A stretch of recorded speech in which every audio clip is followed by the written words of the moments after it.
DElEd द्वितीय semester सामाजिक अध्ययन विषय अध्याय 3 दक्षिण भारत के प्रमुख राजवंश चालुक्य, पल्लव, चोल, राष्ट्रकूट तथा उनकी सामाजिक एवं सांस्कृतिक उपलब्धियां।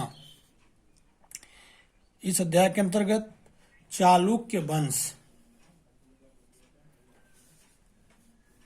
6वीं शताब्दी से लेकर 9वीं शताब्दी तक लगभग 200 वर्षों तक दक्षिणापथ के एक बड़े क्षेत्र पर चालुक्य वंश ने शासन किया।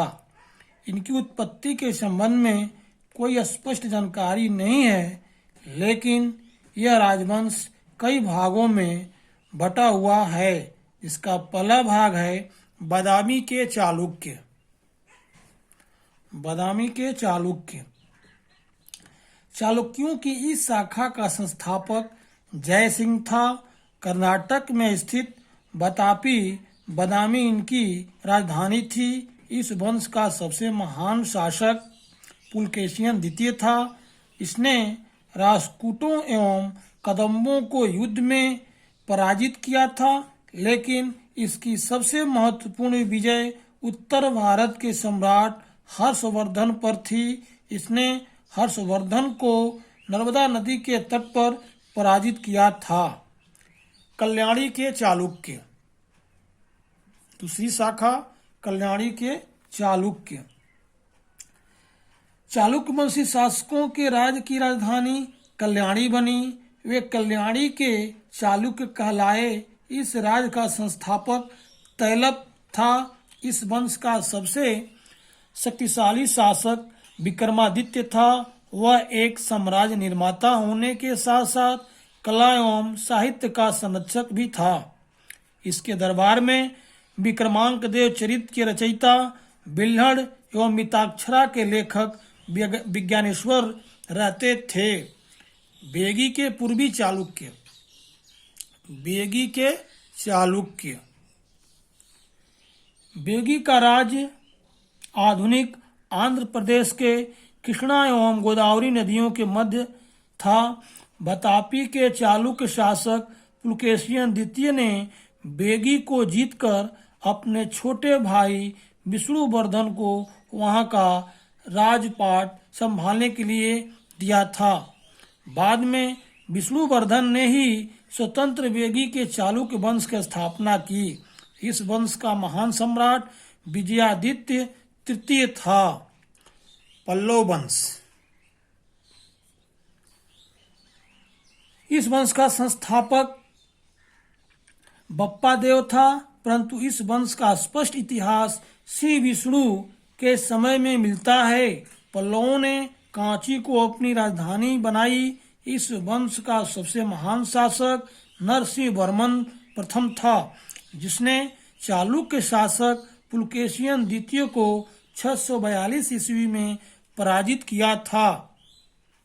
पुलकेशिन द्वितीय ने उत्तर भारत के सम्राट हर्षवर्धन को तालीकोटा के युद्ध में हराया था। महाबलीपुरम इस राज्य का बंदरगाह था, जहां नरसिंह वर्मन ने अनेक मंदिरों का निर्माण कराया।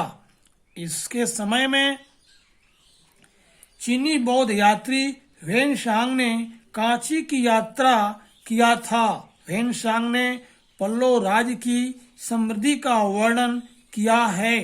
पल्लव काल में वास्तुकला ने काफी उन्नति की। इसमें पत्थर काटकर विभिन्न शैलियों में मंदिरों को निर्माण किया गया। 4 राजाओं के नाम पर निर्मित मंदिरों की इन शैलियों के अत्यंत उत्कृष्ट श्रेणी के मंदिर निर्मित हैं। महाबलीपुरम में 8 रथ मंदिर नरसिंह वर्मन ने बनवाए, जो बहुत ही सजीव है। चोल वंश 190 ईस्वी से लेकर 1279 ईस्वी तक दक्षिण भारत में एक महत्वपूर्ण शासक के रूप में जाने जाते हैं।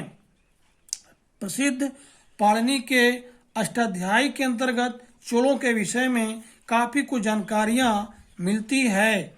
चोल राज्य आधुनिक कावेरी नदी घाटी कोरोमंडल, त्रिचिरापल्ली एवं तंजौर तक विस्तृत था। साक्ष्यों के आधार पर यह माना जाता है कि इनकी पहली राजधानी उत्तरी मन्नूर थी।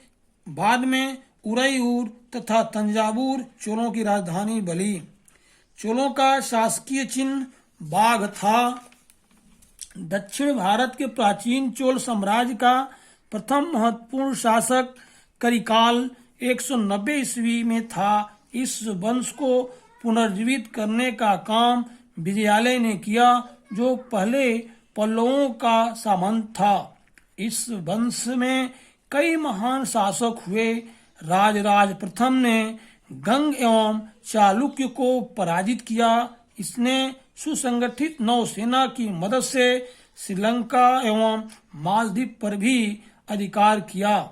राजराज प्रथम ने राजराजेश्वर मंदिर का निर्माण कराया।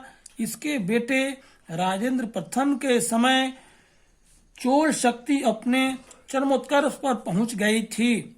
इसने न सिर्फ अपने आसपास के शासकों को हरा दिया, बल्कि उत्तर भारत के पालवंशी शासक महिपाल को भी पराजित किया था।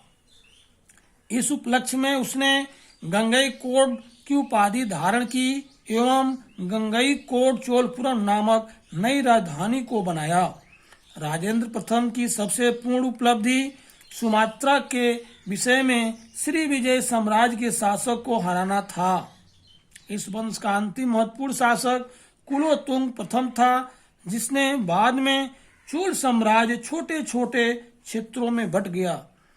इन महत्वपूर्ण राजवंशों के अलावा दक्षिण सामंतों ने भी अपने कुछ स्वतंत्र राज्यों की स्थापना की, जैसे गंग, होयसल, काकती इत्यादि थे। राष्ट्रकूट वंश 650 ईस्वी से लेकर 973 ईस्वी तक दक्षिण भारत में शासन किया। यह दक्षिण भारत का एक प्रमुख राजपूत राजवंश था। इसकी स्थापना दंतिदुर्ग ने किया था। इसने चालुक्य नरेश कीर्तिवर्मन को हराकर बादामी पर अधिकार जमा लिया। इस राजवंश के कई राजाओं ने उत्तर भारत में भी सफलता प्राप्त की। इस वंश के कृष्ण प्रथम ने एलोरा के कैलाश मंदिर, जो महाराष्ट्र के औरंगाबाद जिले में स्थित है, का निर्माण कराया। इस मंदिर का चट्टान को काटकर बनाया गया है। इस राजवंश का अंतिम महत्वपूर्ण शासक गोविंद तृतीय था। दक्षिण भारत की सभ्यता एवं संस्कृति। दक्षिण भारत की सभ्यता एवं संस्कृति। दक्षिण भारत की प्राकृतिक विशिष्टता ने यहाँ के इतिहास एवं संस्कृति को काफी प्रभावित किया है। इसी विशिष्टता के फलस्वरूप गोदावरी नदी के दक्षिण में एक ऐसी संस्कृति विकसित हुई जिसे द्रविड़ संस्कृति कहा जाता है। यहाँ के प्रमुख राजवंश जैसे चोल, चालुक्य, पल्लव इत्यादि ने साम्राज्य विस्तार के साथ साथ अपने राज्यों में कला एवं संस्कृति को महत्वपूर्ण स्थान दिया। दक्षिण भारतीय शासक धर्म के प्रति काफी सहिष्णु थे। उन्होंने शैव, वैष्णव, जैन एवं बौद्ध धर्म को सम्मान संरक्षण दिया। दक्षिण भारत की स्थापत्य कला बहुत ही महत्वपूर्ण है। राष्ट्रकूटों द्वारा बनवाए गए एलोरा एवं एलिफेंटा के मंदिर कला की अनुपम भेंट है। पल्लव शासक काल तो मंदिर निर्माण का युग ही था। एलोरा का कैलाशनाथ मंदिर एवं मद्रास के निकट महाबलीपुरम के मंदिर पल्लव वास्तुकला के सर्वोत्तम नमूने हैं। चोल कलाकार भी पल्लव कला पद्धति से काफी प्रभावित थे। चोल विशाल मंदिरों एवं भवनों का निर्माण करके उन्हें कलात्मक मूर्तियों से सजाते थे। चोल मंदिर कला की महत्वपूर्ण विशेषता गर्भगृह के ऊपर एक मंजिलों का निर्माण करना था, जिन्हें विमान कहते थे। चोल मूर्तिकारों को कांसे से मूर्ति बनाने में विशेष दक्षता प्राप्त थी। इसका सबसे अच्छा उदाहरण नटराज मूर्ति है, जिसमें भगवान शंकर नृत्य की मुद्रा में दिखाई देते हैं। इस समय मूर्ति कला ने भी नई ऊंचाइयां प्राप्त की। कर्नाटक के श्रावणबेलगोला में जैन भगवान गोमतेश्वर की विशाल प्रतिमा एक श्रेष्ठ उदाहरण है। इस प्रकार हम कह सकते हैं कि दक्षिण का साहित्य भी अत्यंत समृद्ध था। पल्लव राजधानी कांची विद्या और संस्कृति के प्रमुख केंद्र थे। यहाँ दंडी एवं भारवी जैसे महान कवि निवास करते थे।